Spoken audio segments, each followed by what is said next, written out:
माता सावित्रीबाई फुले अमर रहे। देश की पहले महिला शिक्षक सावित्रीबाई फुले अमर रहे। इसी के साथ मैं इस देश के मूल निवासी बहुजन समाज में जन्मे गुरु रविदास जी, गुरु नानक साहब, कबीर साहब, गाडगे, कांसीराम जी, गुरु घासीदास बाबा सहित सभी महापुरुषों को नमन करता हूँ।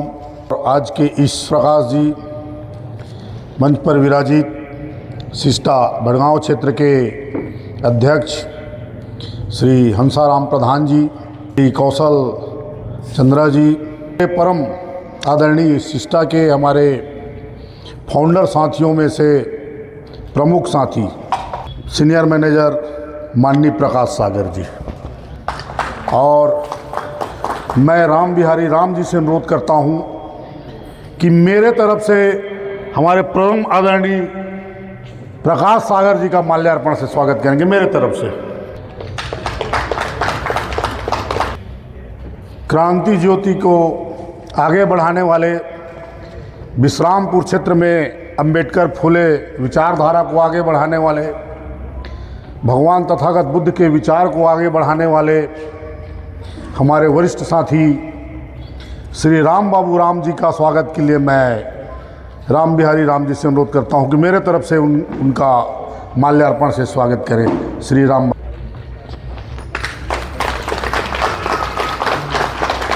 नए समारोह में उपस्थित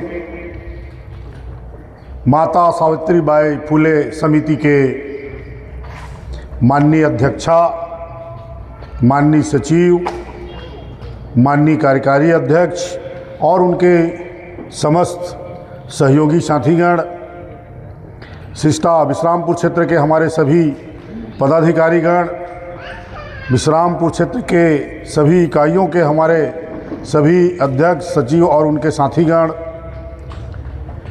साथियों, सिस्टा का गठन 1993 में हुआ था और उसमें से हमारे एक प्रमुख साथी हमारे इस समारोह में, इस कार्यक्रम में मंच पे विराजित हैं आदरणीय प्रकाश साहब, सीनियर मैनेजर।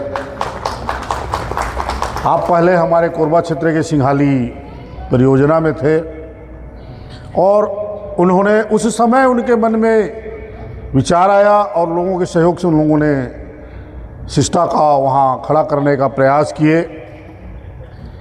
उसके बाद हम लोगों की जिम्मेदारी आई, हम लोगों ने यथासंभव उसको और आगे बढ़ाने का प्रयास किए।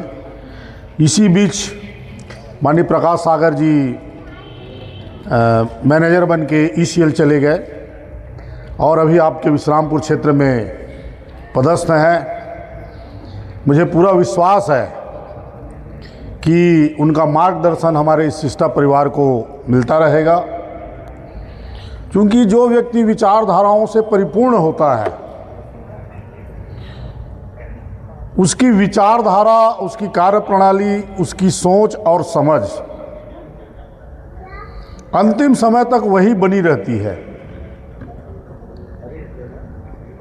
और जो व्यक्ति किसी विचारधाराओं से परिपूर्ण नहीं होता है, उसकी सोच और समझ नहीं होती है, वो ताउम्र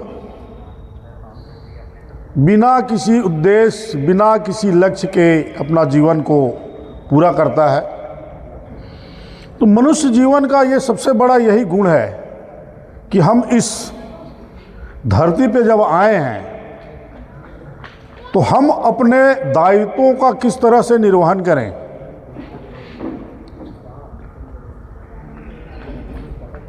देश में और पूरे विश्व में अलग अलग धर्मों और विचारधाराओं के लोग रहते हैं। 7.5 अरब की जनसंख्या विश्व की है, जिसमें 3 अरब ऐसे लोग हैं जो किसी धर्म को नहीं मानते हैं और हमसे ज़्यादा सुखी और संपन्न हैं। इसका मतलब यह है कि धर्म व्यक्ति को पतन ना हो, इसके लिए धर्म है। लेकिन हमारे देश में धर्म ने समाज को बांटने का काम किया। धर्म ने समाज को इस तरह से बांटा कि कुछ सीमित लोग इस देश में विकास किए और बहुजन लोग, इस देश के बहुसंख्यक लोग समाज की मुख्य धारा से पिछड़ गए। एक वर्ग को शिक्षा का अधिकार तो कुछ सीमित लोग ही शिक्षित हो पाए, एक वर्ग को व्यापार का अधिकार तो देश की पूरी संपदा, उद्योग धंधे, व्यापार तो सीमित लोगों के हाथों में चली गई।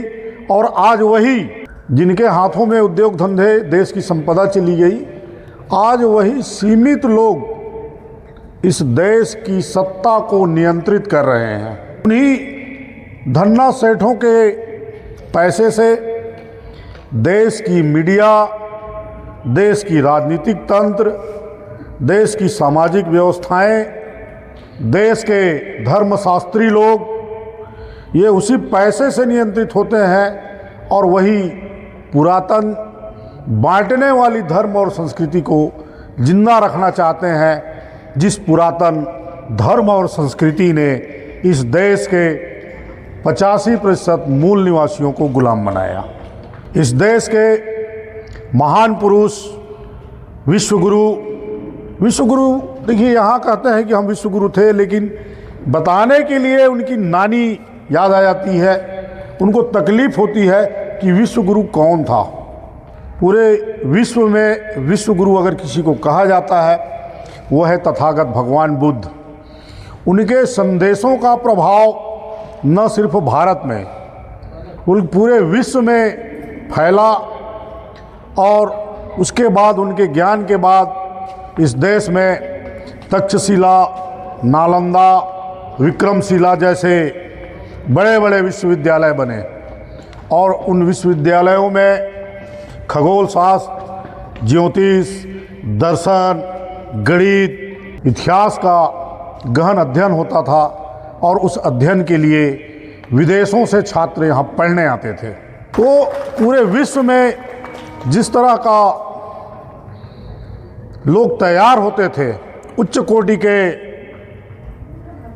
रसायनज्ञ, उच्च कोटि के ज्योतिष, उच्च कोटि के भाषाविद, उच्च कोटि के दार्शनिक, उच्च कोटि के समाजशास्त्री, लेकिन जो इस देश की धार्मिक व्यवस्था के जो लोग हैं, असमानतावादी जो लोग हैं, जिसको हम सीधे शब्दों में कहते हैं कि मनुवादी, उन्होंने उस व्यवस्था से असंतुष्ट होकर छल और कपल से बृहद्रथ मौर्य की हत्या करने के बाद पुनः इस देश में वही अव्यवस्था वाली धर्म और संस्कृति को स्थापित किए, जिसका आज हजारों साल होने के बाद भी आज भी इस देश में असमानता कायम है।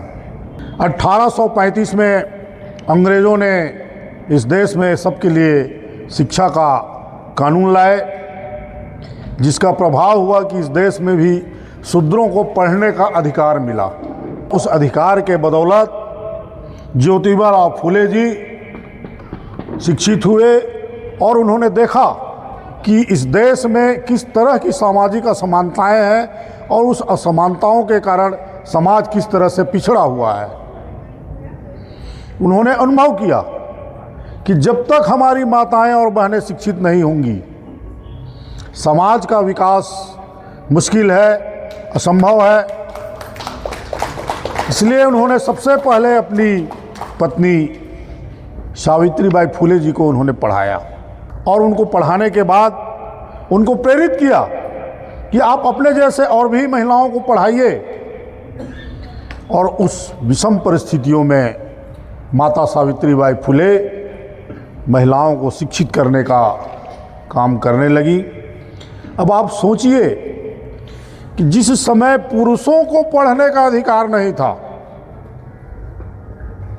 जिस समय पुरुषों को समानता का अधिकार नहीं था, उस समय इस देश में महिलाओं को शिक्षित करना, उनको पढ़ाना कितना कठिन काम रहा होगा। भाई हंसाराम प्रधान जी ने बताया कि जो सावित्रीबाई फुले जी के जीवन दर्शन को विस्तृत में बताए, कौशल चंद्र जी भी बताए। और आज की परिस्थितियों को देखिए, आज हमारे सामने सीधे सीधे तौर पे शिक्षा ग्रहण के लिए कोई बाधा नहीं है, अपने समाज को जागृत करने के लिए कोई बाधा नहीं है, फिर भी हम लोग पिछड़ते जा रहे हैं। क्यों पिछड़ते जा रहे हैं? हमारी जो सामाजिक सोच है, सामाजिक समझ है, हम लोग उसको विकसित नहीं कर रहे हैं। मैं विश्रामपुर क्षेत्र के हमारे साथियों को, राम बाबू राम जी को विशेष करके और माता सावित्रीबाई फुले समिति के हमारे पदाधिकारियों को मैं नमन करता हूं कि उन्होंने इस विचारधारा को, इस क्रांति को, इस काम को आगे बढ़ाने का काम कर रहे हैं। सिस्टा के गठन 1993 में हुई, उसके बाद SCCL में 2008 से ये गतिमान हुआ। सिस्टा 2005 में रजिस्टर्ड हुई दिल्ली से, और उसके बाद गति पकड़ी, 2008 से अच्छी गति पकड़ी, लेकिन बीच में विश्रामपुर अच्छा काम कर रही थी और उसके बाद कुछ समय यहाँ पे शिथिलता आ गई थी। हम लोग बहुत प्रयास कर रहे थे कि विश्रामपुर को पुनः उसको पुनर्जीवित किया जाए, पुनः जागृत किया जाए, हमारे साथियों को प्रेरित किया जाए, और ऐसा प्रयास करते करते वर्तमान में हमारे नए साथियों को इसकी जिम्मेदारी मिली। श्री राम बिहारी राम जी, माननीय अध्यक्ष श्री ओम प्रकाश जी, माननीय सचिव श्री ओम प्रकाश पायकरा जी, कोषाध्यक्ष, और उनके सभी साथी लोग इसको, वो जिम्मेदारी को इन लोगों ने स्वीकार किए, और स्वीकार करके आज सभी इकाइयों में हमारे सिस्टा का गठन करके उन लोगों ने मेहनत करके इस संगठन को पुनर्जीवित किए। मैं उनको पुनः नमन करता हूँ। विचारधारा ही है जो व्यक्ति की सोच और समझ को विकसित करती है, परिवर्धित करती है, उसके सोचने के ढंग का विकास करती है। यह विचारधारा इस देश में, मैंने पहले कहा कि इस देश में दो तरह की विचारधाराएं हैं, एक असमानतावादी विचारधारा और एक समतावादी विचारधारा। असमतावादी विचारधारा मनुस्मृति के हिसाब से चलती है, और समतावादी विचारधारा तथागत भगवान बुद्ध के दया, करुणा और अहिंसा से प्रेरित विचारधाराएं चलती है, जो आगे जाकर मान्यवर ज्योतिराव फुले जी, बाबा साहब अम्बेडकर, मान्यवर कांसीराम साहब ने उस समता, समानता, करुणा, दया और न्याय की विचारधारा को आगे बढ़ाया।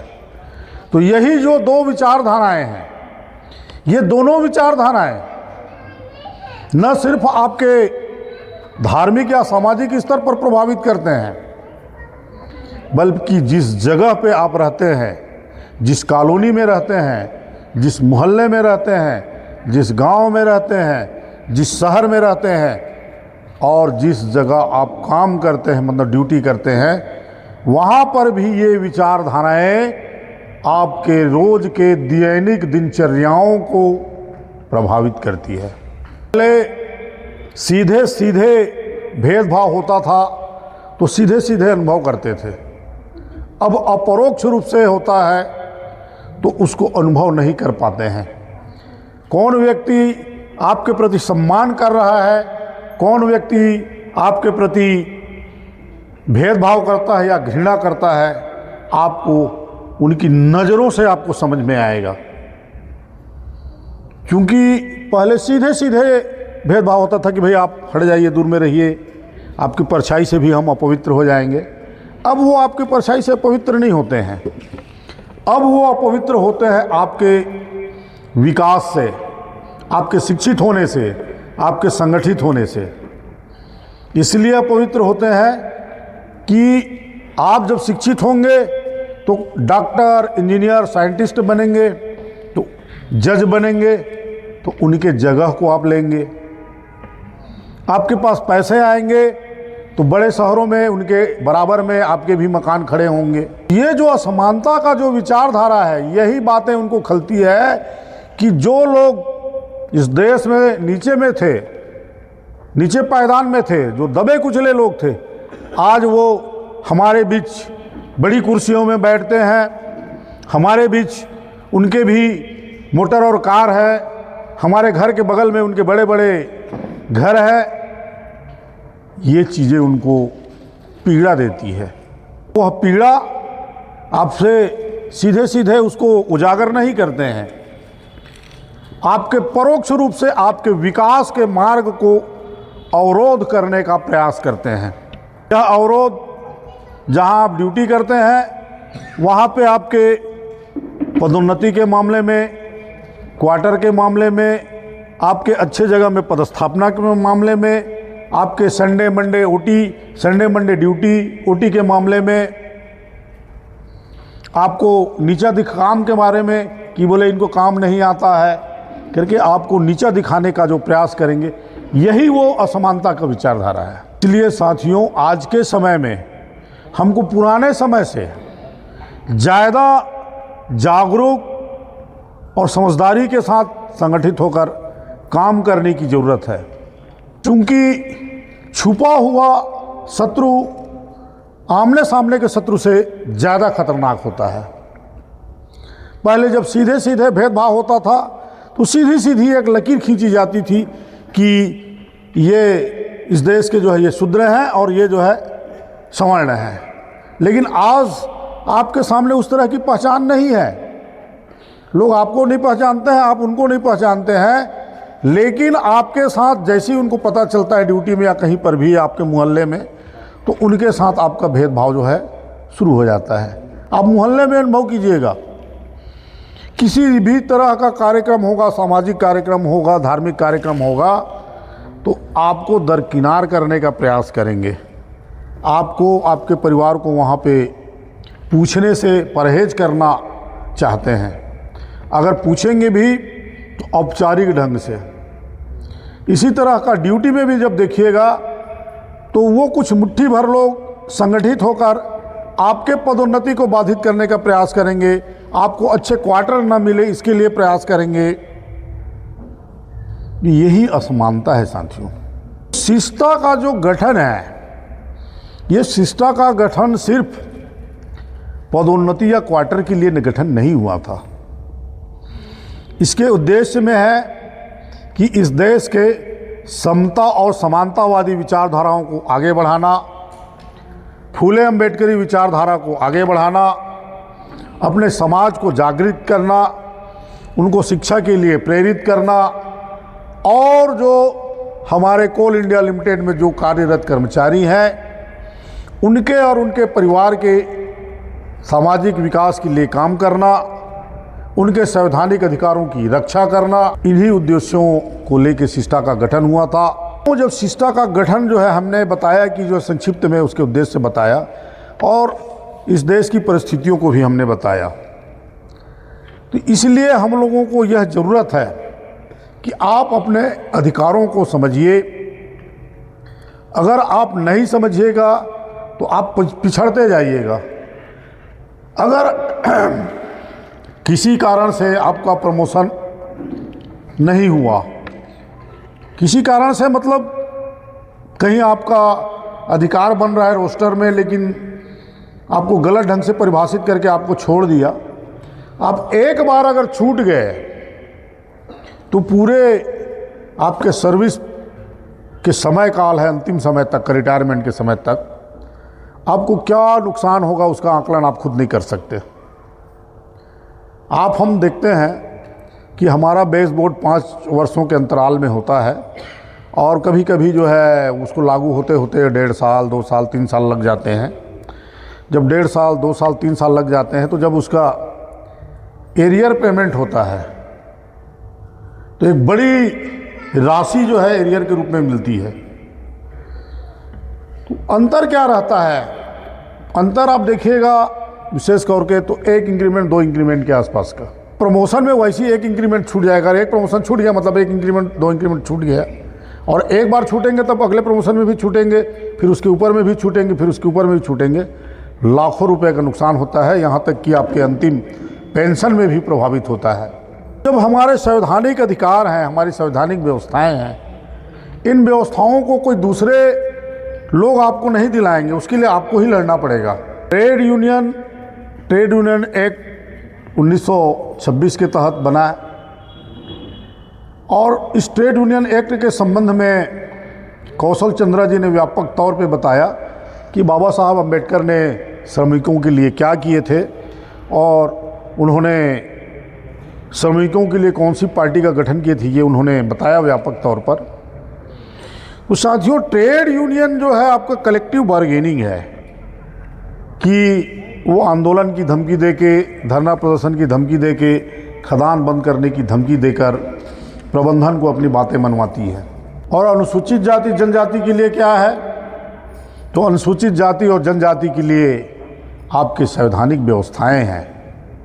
संविधान में आपके लिए विशेष प्रावधान किए गए हैं और उन प्रावधानों का उल्लंघन होता है तो उस उल्लंघन के लिए दंड का भी जो है व्यवस्था है। संविधान का अनुच्छेद 14 कहता है कि राज्य किसी व्यक्ति के साथ धर्म, लिंग, जाति, प्रांत या भाषा के आधार पर भेदभाव नहीं करेगा। प्रत्येक व्यक्ति को विधि के समक्ष समानता का अधिकार होगा। मतलब इस देश में प्रत्येक व्यक्ति के लिए समान कानून लागू होगा। अनुच्छेद 15 जो है इसी सेम बराबर विषय को जो है कहता है कि शिक्षा में सबको समानता का अधिकार होगा। और उसी 15 में जो है आपका 15(4) है, किंतु सामाजिक रूप से पिछड़े हुए अनुसूचित जाति जनजाति वर्ग के व्यक्तियों के लिए जो है उसमें उनके लिए आरक्षण का प्रावधान किया जाएगा। ऐसा ही अनुच्छेद 16 जो है आपको लोक नियोजन के विषय में समता का अधिकार प्रदान करती है और उसी लोक नियोजन के विषय में सामाजिक एवं आर्थिक रूप से पिछड़े हुए अनुसूचित जाति जनजाति वर्ग के व्यक्तियों को उनकी जनसंख्या के अनुपात में प्रतिनिधित्व की बात करती है। बाहर में अन्य लोग जो हमारे विरोधी लोग हैं, हमारे विरोध में बात करते हैं, वो लोग कहते हैं कि आरक्षण 10 वर्षों के लिए था। ये कौन सा आरक्षण 10 वर्षों के लिए था और कौन सा आरक्षण की समय सीमा नहीं है, ये यही है। अनुच्छेद 15 और अनुच्छेद 16। अनुच्छेद 15 जो है शिक्षा में आरक्षण की बात करता है और अनुच्छेद 16 जो है आपको लोक नियोजन के विषय में आरक्षण, पदोन्नति में आरक्षण, पदोन्नति में क्रमिक वरिष्ठता, इसको अनुच्छेद 16 कहती है। और ये कहती है कि जनसंख्या के अनुपात में प्रतिनिधित्व होना चाहिए। मतलब इसकी कोई समय सीमा नहीं है। तो हमारी पुरानी जनगणना के अनुसार जो है अनुसूचित जाति को 15% और जनजाति को 7.5%, ये राष्ट्रीय स्तर पर, तो दोनों मिला के 22.5% होता है। तो लोक नियोजन के विषय में group A, group B, group C और ग्रुप डी, हमारे ACCL में या कोल इंडिया में बहुत सारे तरह के पद हैं, लेकिन उसको भी ग्रुप में ही जो है उसको गिना जाता है। ग्रुप डी जो है आपका कैटेगरी 2 तक के जो पदे हैं जो है उसमें सफाई कर्मचारी के लिए एक अलग भी ग्रुप है। और उसके बाद कैटेगरी 6 तक को जो है ग्रेड सी तक का जो है आपका grade C, grade non executive का जो ग्रेड है वहाँ तक को जो है ग्रेड इसमें सी में लेते हैं। और उसके बाद जो है ग्रेड बी में आपका, और डायरेक्टर लेवल को जो है ग्रेड ए में। ऐसे ही राज्य सरकार और केंद्र सरकार के जो पद हैं उनको भी ग्रुपिंग में किया गया है। तो आज भी हमारे इस देश में ग्रुप ए में 7.5% शेड्यूल कास्ट का और 3 से 4% शेड्यूल ट्राइब का प्रतिनिधित्व हो पाया है, जो कि 22.5% जब तक नहीं होगा तब तक जो है ये आरक्षण अनवरत रहेगा। ये संवैधानिक व्यवस्थाएं हैं और ये आरक्षण जो है आपका संविधान के भाग 3 फंडामेंटल राइट्स में है। इस संबंध में 1972 में केशवानंद भारती बनाम भारत संघ का एक 13 जजों की संविधान पीठ थी। भारत का सबसे बड़ा संविधान पीठ 13 जजों की बनी थी। उससे बड़ी संविधान पीठ आज तक नहीं बनी है। संविधान पीठ का मतलब होता है साथियों कि संविधान में किसी धारा को हम अनुच्छेद कहते हैं और कानून में उसको हम धारा कहते हैं। संविधान पीठ का मतलब होता है कि कोई बात किसी कानून में किसी भी तरह से परिभाषित होने के बाद भी क्या संविधान के मूल अवधारणाओं के अनुरूप है या अनुरूप नहीं है, ये संविधान पीठ जो है उसको परिभाषित करती है। हाई कोर्ट में अगर किसी मामले में होता है तो सिंगल बेंच, डबल बेंच और हाई कोर्ट की सबसे बड़ी बेंच होती है ट्रिपल बेंच, 3 जजों की बेंच। सुप्रीम कोर्ट में कोई विषय, कोई कानून पे जब कोई विरोधाभास की स्थिति निर्मित होती है तो वो संविधान पीठ को जाती है कि कानून में जो भी उल्लेखित हो, लेकिन वो कानून क्या संविधान के अनुच्छेद के अनुसार परिभाषित है या नहीं है। आप लोग समाचार पत्रों में, टीवी वगैरह में देखते होंगे कि कई बड़े मामलों में जो है संविधान पीठ ने कुछ निर्णय दिया करके।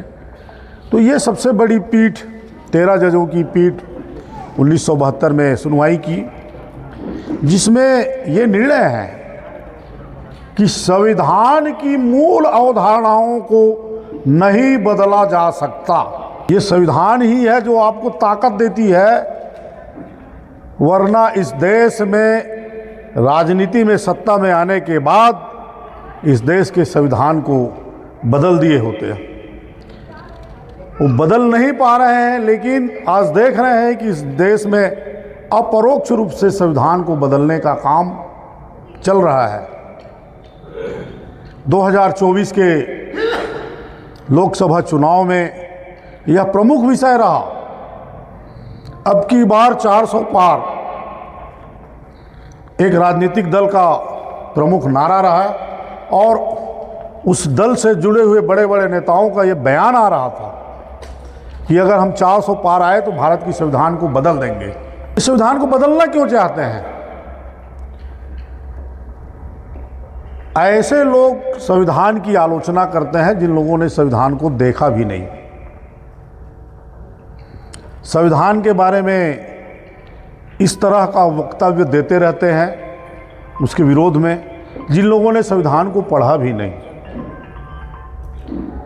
इस देश का संविधान ही है जो इस देश को संप्रभु राष्ट्र बनाता है, सबको समता और समानता का अधिकार देता है। समता और समानता सबके लिए मतलब कि इस देश में असमानतावादी जो विचारधारा के लोग हैं उनके लिए भी, और इस देश में समता, समानता, न्याय और करुणा की बात करने वाली जो विचारधारा है उनके लिए भी। ये 2 शब्दों का मैं प्रयोग करता हूँ, इसका मतलब ये होता है कि इस देश में सवर्णों के लिए भी और इस देश के शूद्रों के लिए भी और इस देश के दलितों के लिए भी बराबर का अधिकार देती है। संविधान के फंडामेंटल्स विचारधाराओं को नहीं बदला जा सकता। यही चीज़ें आपको हमको सुरक्षित बना के थोड़ी रखी हुई है, वरना इस देश में लोग संविधान को कब कब बदल चुके होते हैं। तो साथियों, हम जिस उद्योग में काम करते हैं उस उद्योग में आज भी आप देखिएगा कि किसी व्यक्ति को संडे देने का मामला होगा तो भेदभाव आपको नज़र आएगा। प्रमोशन के मामले में इतना सारा अव्यवस्थाएं होती हैं कि आप लोग जो है उसको पकड़ भी नहीं पाएंगे। सिस्टा का जब हमको ICCL की जिम्मेदारी मिली, उसके बाद हमने प्रयास किया कि सभी क्षेत्रों का रोस्टर का विजिट होना चाहिए और हमने सभी क्षेत्रों का दौरा करके एक एक इकाइयों का रोस्टर देखा, लोगों का पदोन्नति देखा और उसमें लंबे लंबे हमने रिपोर्ट जो है हेडक्वार्टर को प्रस्तुत किया। पार्लियामेंट्री कमेटी, संसदीय समिति, SC कमीशन, ST कमीशन को लगातार हमने जो है उस पर पत्राचार किया, जिसका परिणाम हुआ कि ACCL में लगभग बहुत कुछ सुधार हुआ। हमारा ही प्रयास था कि अभी मैन पावर बजट को इस तरह से बनाया गया है कि सीधे सीधे उसमें यूनिट से लेकर एरिया तक का पूरा जो है एक नज़र में दिखना चाहिए। ये हमारा ही प्रयास था, इसलिए इस बार जो बजट बनी है वो हमारे प्रयासों से अलग ढंग से बनी है। जो हमारे यूनिट एरिया के जो हमारे साथी हैं, आप लोग अपने अधिकारों को समझिए।